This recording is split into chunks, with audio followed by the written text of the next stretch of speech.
এখন তো সবার মধ্যে আইবুড়ো ভাত খাওয়ানোটা খুব ট্রেন্ডিং হয়ে গেছে। আমার এক বান্ধবীর সামনেই বিয়ে, তবে ওদের আইবুড়ো ভাতের কোনো রিচুয়াল নেই। আর আমি ওকে অনেক আগে থেকেই কথা দিয়ে রেখেছিলাম, যেদিন তুই বিয়ে করবি সেদিন আমিও তোকে আমাদের মতন করে আইবুড়ো ভাত খাওয়াবো। সেই কথা রাখার জন্যই এই ছোট্ট আয়োজন।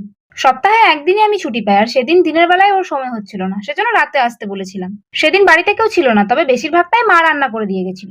একা একা ডেকোরেশন করতে গিয়ে একবার বেগুন ভাজা ভুলে যাচ্ছি, তো একবার জলের গ্লাস। ওকে গিফট করবো বলে একটা শাড়ি কিনেছিলাম, সেটাও দিতে ভুলে যাচ্ছিলাম। তবে সেগুলো তো সবই দিয়েছিলাম, কিন্তু কেকটা দিতে একেবারেই মনে নেই। যখন মনে পড়লো তখন ওর অর্ধেক খাওয়া হয়ে গেছে, তাই কেকটা থাক, এটা না হয় বাড়ি যাওয়ার আগে খেয়ে যাবে। এরপর গেট খুলে ভেতরে আসতেই ও এত কেন হাসছিল আমি জানি না। বিয়ের জন্য খুব এক্সাইটেড, নাকি একটু লজ্জা, নাকি হালকা ভয়। হাসতে হাসতেই হঠাৎ ফোন বের করে ভিডিও বানাতে শুরু করলো। আমি বললাম, ভিডিও পরে বানাবে, আগে খা, খাবারগুলো অনেকক্ষণ ধরে বেড়ে রাখা আছে। তারপর ওকে বসতে বললাম। খেতে বসে আগে গিফটটা খুলে দেখলো। ওর জন্য একটা ডুয়েল টোনের শাড়ি কিনেছিলাম, শাড়িটা ওর খুব পছন্দ হয়েছে, আমারও বেশ পছন্দ হয়েছে। এরপর খেতে খেতে হঠাৎ বললো, বাড়িতে কেউ নেই, একা একা খেতে কেমন লাগছে। তাই পাশের বাড়ির আরো কয়েকটা বান্ধবীকে ডেকে নিলাম। সব শেষে কেক কাটলাম। খুব ছোট্ট একটা আয়োজন, কিন্তু সন্ধ্যাটা সারা জীবনের জন্য মেমোরেবল হয়ে থাকবে।